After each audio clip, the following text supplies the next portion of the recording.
안녕하세요. 오늘은 LG 디스플레이에 대해서 말씀을 드리려고 합니다. 요번에 LG 디스플레이가 2022년 실적을 발표했는데요. 단기 순손실이 2조 원이나 발생했습니다. 요 근래에 최대 손실을 기록한 것인데요. 이 정도 되면 LG전자, 그러니까 최대 주주인 LG전자가 뭔가 좀 판단을 내려야 됩니다. LG전자가 이제 스마트폰 사업을 포기하면서 이 중소형 패널 같은 경우는 미국 애플에 대한 의존도가 굉장히 올라갔죠. 그럴 수밖에 없는 게 이 디스플레이 쪽은 어디까지나 부품주일 수밖에 없기 때문에 엔드 유저가 생산에 대한 발주를 해줘야만 생산을 제대로 판매할 수 있는 생산을 할 수 있는 겁니다. 근데 LG 디스플레이 정도 되는 규모의 공장이라면 공장을 놀리기보다는 계속 돌릴 수밖에 없기 때문에 재고가 쌓여 있는데도 불구하고 계속 생산을 해야 된 거죠. 그러다 보니 손실은 계속 늘어날 수밖에 없었습니다. 물론 LG 디스플레이가 이 재고 자산에 대한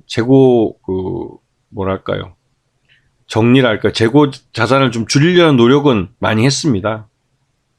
자, 지금 각 사업부별로 매출 변동표를 보게 되면 2021년 4분기 이때가 흑자가 날 때입니다. 흑자가 날 때까지만 해도 이 모바일 쪽은 한 26% 정도에서 20%, 17%까지 줄었다가 애플의 신제품이 시장에서 좀 먹히기 시작하면서 25%, 34%까지 늘었죠.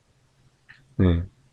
물론 이거는 LG전자가 스마트폰 사업을 포기했기 때문에 애플이 그에 대한 반대급부로 LG 디스플레이에게 더 물량을 준 측면도 있습니다. 그리고 OLED의 비중이 늘어나면서 LCD 가격이 많이 올라가면서 이제 OLED도 가격 경쟁력이 생긴 거죠. 그러면서 이제 비중도 전체적인 생산 비중이 높아진 거고요. 그리고 역시나 이제 대화면 TV 같은 경우는 이게 25%에서 정체되어 있는 상태입니다. LG전자가 이 판매량을 늘리면 이 LG 디스플레이도 이거에 대한 생산량을 늘려서 같이 이제 윈윈할 수 있을 텐데 LG전자가 그걸 못하고 있죠. 그리고 전반적으로 가장 많이 줄어든 게 모니터 같은 그런 IT용 산업에 들어가는 디스플레이입니다. 이게 이제 매출이 굉장히 줄면서 여기에 들어가는 중소형 패널이 확 줄어버린 거죠.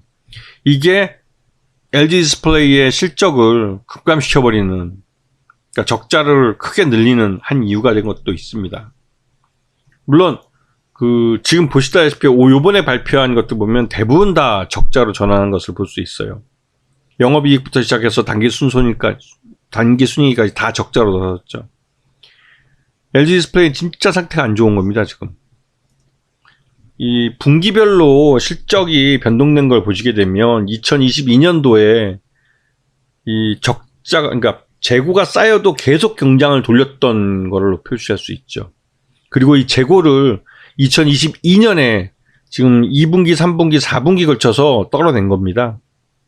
그러다 보니 2021년도에는 흑자가 났지만 2022년도에는 재고 자산에 대한 조정으로 대규모 적자가 발생할 수밖에 없죠. 이게 의구심이 좀 들긴 하는데 2021년도에도 재고를 떠안고 생산했을 가능성이 크다는 거죠.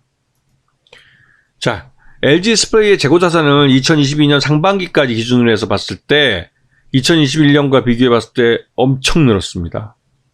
70%씩 늘었으니까 이게 어디 가서 숨겨놨던 게 한꺼번에 났다기보다는 공장에서 생산을 생산 출하로 제대로 조정 안 하고 그냥 막무가내로 공장을 돌렸다는 의미일 수도 있죠. 그래서 올해 재고 자산에 대한 하반기 때 대규모로 재고 자산을 떨이를 하면서 대규모 적자가 발생한 겁니다. LG 디스플레이는 이제 고민을 좀 해봐야 되죠. 앞에서 이제 말씀드렸지만 삼성전자가 삼성 디스플레이를 내재화한 것처럼 LG전자도 LG 디스플레이를 내재화할 필요가 있는 상태입니다.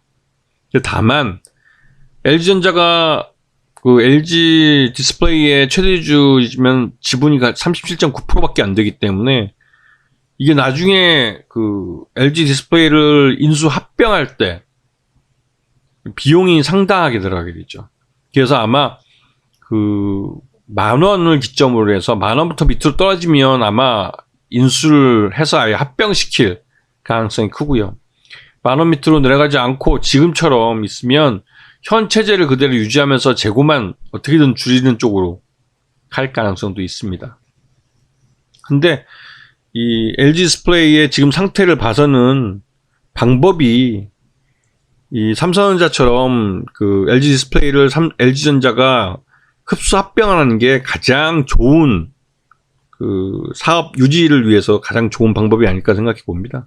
오늘 실적을 발표하거나 더 이상 나빠질 게 없다고 이제는 이 LG전자가 LG 디스플레이를 인수한다라는 그 가정하에 외국인 투자자들이나 이쪽도 지금 가격대에서 매집을 하는 것 같습니다. 지금 가격대에서는 그 외국인 투자자들도 그 손해볼 건 없다고 생각하는 것 같은 느낌이 들고요. 그래서 지금이 워낙 바닥가격이고 지금 그 13,000원 밑으로 내려가면 무조건 주가를 다시 또 끌어올리는 흐름들이 나타나고 있기 때문에 지금 13,000원 언저리에서는 사볼 만한 가격이라고 생각하는 투자자들이 많은 모습입니다.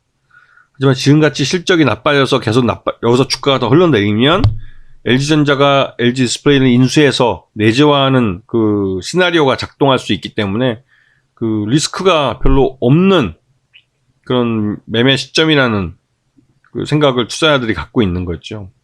항상 그 종목들이 처해져 있는 그 위치들이 있습니다. 그 위치들 속에서 그 가장 유리할 수 있는 타이밍을 잡아 투자하는 게 투자자들에게는 수익과 직결되는 문제죠. 이거는 LG 디스플레이에 대해서 외국인 투자자들이나 기관 투자자들이 지금 가격대에서 자신있게 매수하는 이유가 다 있는 거겠죠. 실적이 이렇게 나쁜데도 말입니다. 이런 것들을 기본적 구성을 통해서 그 기업의 내용, 경영 내용들을 파악하지 않으면 이런 주가 그러니까 실적과 반대로 움직이는 이런 주가 흐름을 해석해낼 방법이 없습니다. 이런 부분들을 잘 보시면서 기본적 분석이 왜 중요한지 다시 한번 깨달아보고 제가 그 기본적 분석에 대해서 쓴 책인 주식투자 제1원칙 한번 시간 나실 때 가까운 서점에 가서 한번 구매해서 읽어보시면 도움이 많이 되실 겁니다. 자, 오늘 방송 여기서 마치겠습니다. 감사합니다.